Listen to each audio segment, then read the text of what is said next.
Assalamualaikum warahmatullahi wabarakatuh. Bismillahirrahmanirrahim. Alhamdulillahilladzi amarna bis-shalah.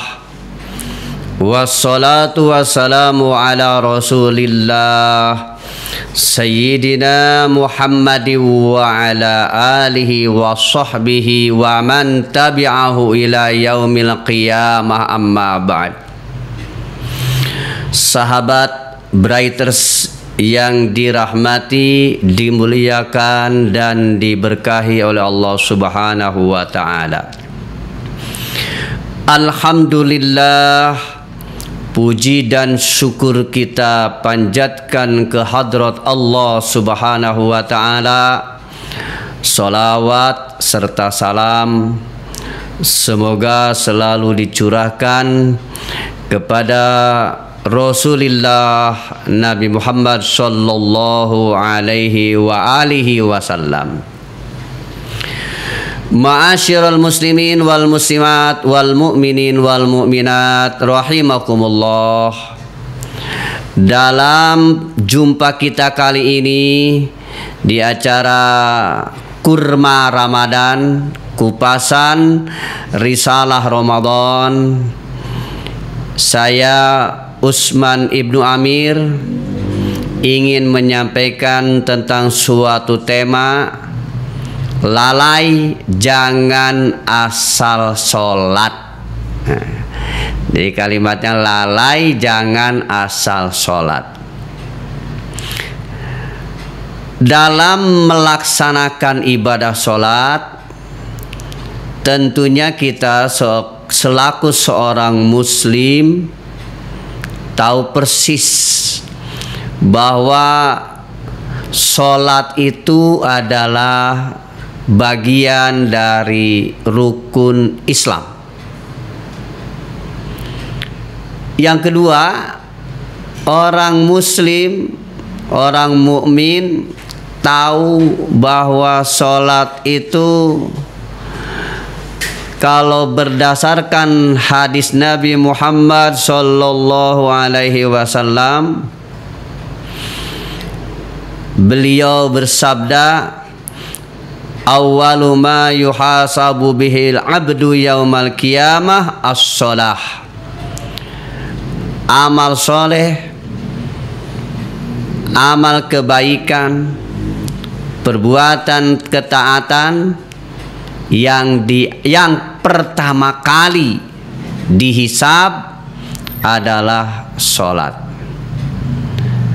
Berarti kita paham betapa sholat itu memiliki kedudukan yang tinggi dalam kewajiban agama. Dan kita sering mendengar bahwa sholat adalah tiangnya agama. As-sholatu imaduddin. Sholat adalah tiang agama. Wa miftahul khair, dan kunci kebaikan. Sahabat Brighters yang dirahmati oleh Allah Subhanahu wa ta'ala, tetapi ketika kita membaca di dalam surah Al-Ma'un ayat 4 ayat 5, mungkin kita kalau memahami maknanya akan terkejut bahwa di sana ternyata ada satu peringatan keras, fawailul lil musallin, neraka wel, kecelakaan, kebinasaan, lil musallin, buat orang yang sholat. Di sini kita akan terkejut, kenapa?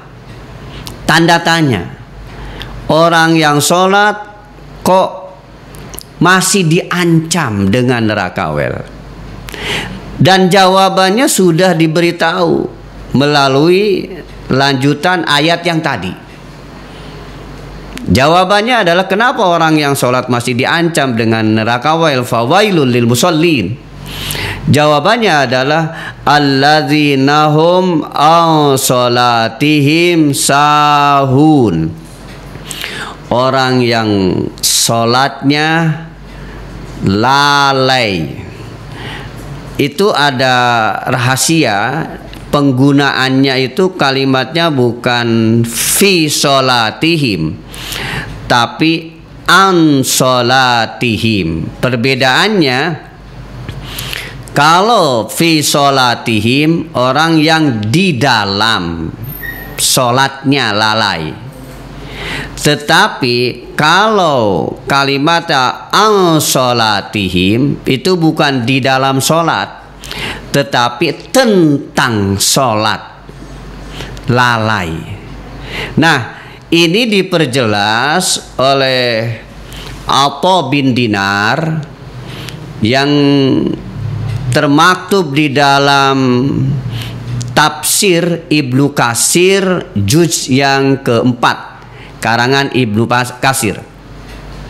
Di sana Atha bin Dinar menjelaskan ada 3 kategori lalai. Yang pertama, yuakhiru an waqtihal awal, dilambat-lambatkan, diakhir-akhirkan dari waktu awal. Katakanlah kita kerja sampai zuhur, pulang ke rumah, kemudian waktunya zuhur, udah sholat zuhur harusnya, malah tunda dengan alasan masih capek baru datang. Setelah capek istirahat, belum makan, makan dulu. Setelah makan, belum ngerokok dulu. Atau main HP. Jadi semakin lambat, semakin akhir. Zuhur masuknya jam 12 lewat 5 menit karena kita dengan alasan masih capek, makan dulu, kemudian main HP dulu, dan ujung-ujungnya biasanya kalau udah dalam kondisi capek, perut kenyang, kita sudah bisa menerka, ujung-ujungnya ngantuk. Kalau udah ngantuk, diperturutkan, ujung-ujungnya tidur, sampai nanti begitu menjelang asar mau masuk, baru kita ribut mau sholat. Nah, ini kategori sahun atau lalai. Yang pertama adalah diakhir-akhirkan, dilambat-lambatkan, dientar-entar sampai mau habis waktunya. Ini yang lalai, yang diancam dengan neraka wail atau kecelakaan. Kategori yang kedua, lalai itu termasuk adalah sholatnya awal waktu, kemudian boleh jadi dia berjamaah, lalu dirinya di barisan pertama, tapi sayang sholatnya tanpa ilmu. Sholatnya nggak ngerti mana yang rukun, yang wajib, mana yang sunnah, mana yang makruh, mana yang membatalkan.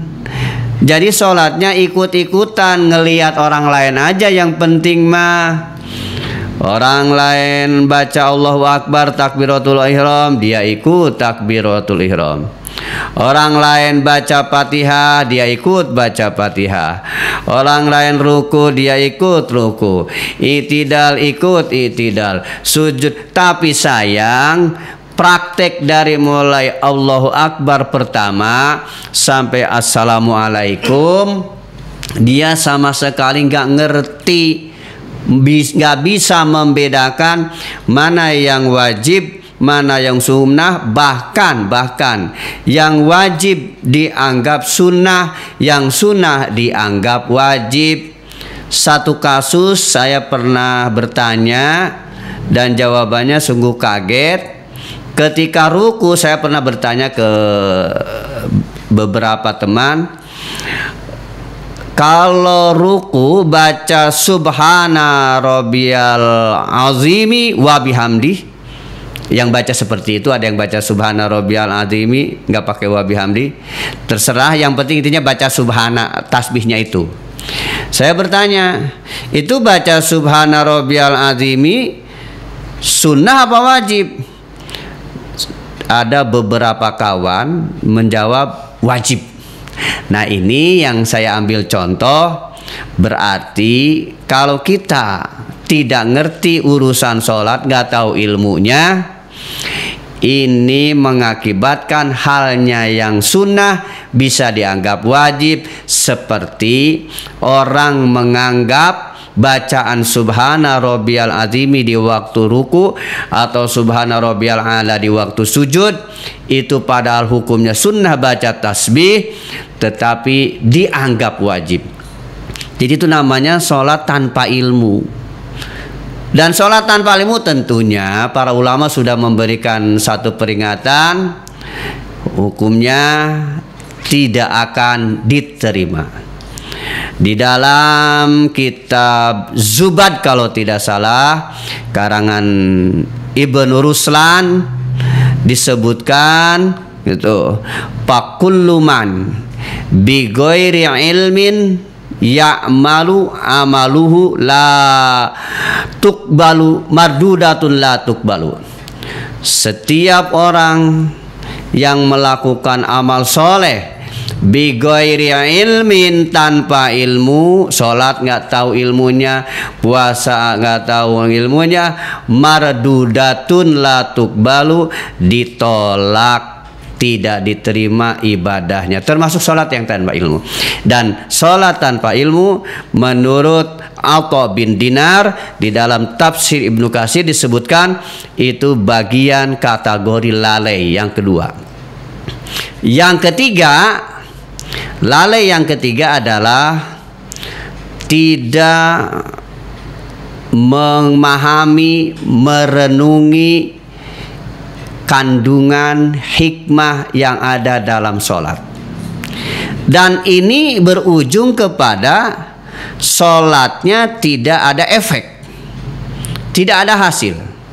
Sebab orang yang sholat yang ada efeknya dan ada hasilnya, persis yang digambarkan oleh firman Allah, inna sholata tanha anil fahsya'i wal munkar. Sholat itu tanha, bisa menghalangi, bisa menjadi benteng dari perbuatan fahsya, perbuatan keji, wal munkar, dan kemunkaran. Bahasa kitanya mungkin yang sederhana, orang yang sholat mestinya setelah sholatnya dia mampu menekan seminimal mungkin, sekecil mungkin perbuatan dosa dan munkarot. Tetapi orang yang sholat itu mampu mengungkapkan, menjadikan orang yang di luar sholat memperbanyak amal soleh dan ibadah yang lainnya. Nah, artinya efek dari sholat terlihat setelah sholat itu sendiri. Ini yang dimaksud kalau orang sholat tapi masih tetap gemar hobi maksiat, itu namanya sholat yang lalai. Jadi lalai asal jangan asal sholat.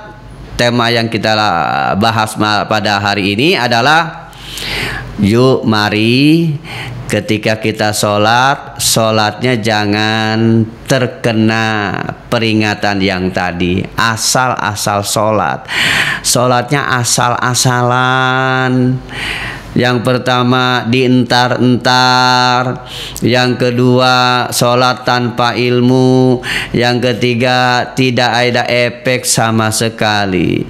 Sahabat Brighters yang dirahmati oleh Allah Subhanahu wa taala, jadi nanti pada akhirnya kalau kita kepengen baik dalam setiap perbuatan baik, maka kunci utamanya adalah dalam pelaksanaan sholat itu sendiri. Karena hadis Rasulullah Sallallahu Alaihi Wasallam tadi sudah saya sampaikan, as-sholatu imaduddin wa miftahul khair. Sholat adalah tiang agama dan kunci kebaikan. Kalau kita ingin baik di keluarga, maka perbaiki sholat kita. Kalau kita ingin baik di tempat pekerjaan kita, di kantor, di pasar, di pabrik, di sawah, di ladang, perbaiki sholat kita. Ini yang disebut miftahul khair. Kalau kita pembicaraan kita pengen baik, perbaiki sholat kita. Kalau prestasi kita juga pengen baik, maka perbaiki sholat kita. Karena sholat adalah miftahul khair. Sahabat Brighters yang dirahmati oleh Allah Subhanahu wa taala, kita berdoa kepada Allah, lalu kita ikhtiar, koreksi diri, selama ini kita ini termasuk lalai apa tidak?